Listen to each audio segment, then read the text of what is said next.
We are halfway through Mercury's retrograde. What in the world does this mean? My name is Sarah, I'm a mom and I'm an astrologist, and this is what I do. If you like this kind of thing in writing, check out the link in my bio. I send a weekly email where I already talked about this, and it's in my Patreon as well. So, for those that like to know in advance, because it's helpful. So Mercury is our mind and how we think and how we communicate and how we get our messages across. He's been going backwards in Virgo. Actually, it should be going this way, according to the camera. And he started this retrograde on August 23rd at 22 degrees of Virgo and will finish on September 15th at 8 degrees of Virgo. So this is your time to take out that birth chart and see what area of life those degrees of Virgo fall on your chart. If you don't have a birth chart, check out the freebie in my bio. I teach you how to make one. This is where you are thinking about patterns.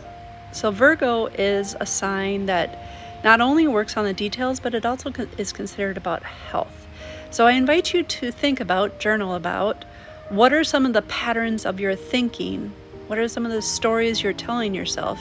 And are they all true? Writing them out is a really great exercise because the moon's in Gemini right now, and Geminis love to communicate as well. I think it's interesting that the sun and moon are both in signs ruled by Mercury, while the Mercury is in the heart of the sun. Now, Mercury itself can be so much into the details that it forgets the heart. I invite you to not forget the heart, because it's going within and checking in with yourself and discovering the heart of what makes you you and how you think and how you process things that makes you unique and needed and wanted. So pay attention to any insights that you're getting. Brilliant discoveries. I had some really great ahas myself this morning, and my dreams were really wackadoodle last night. And they were very detailed. So I'm curious if any of you are having very detailed dreams as well. See what patterns that maybe aren't serving you, that maybe you can tweak. It doesn't necessarily mean you want to get rid of these patterns. You might need them. You just might need to tweak them so they work a little bit better. Leave a heart if any of this makes sense to you.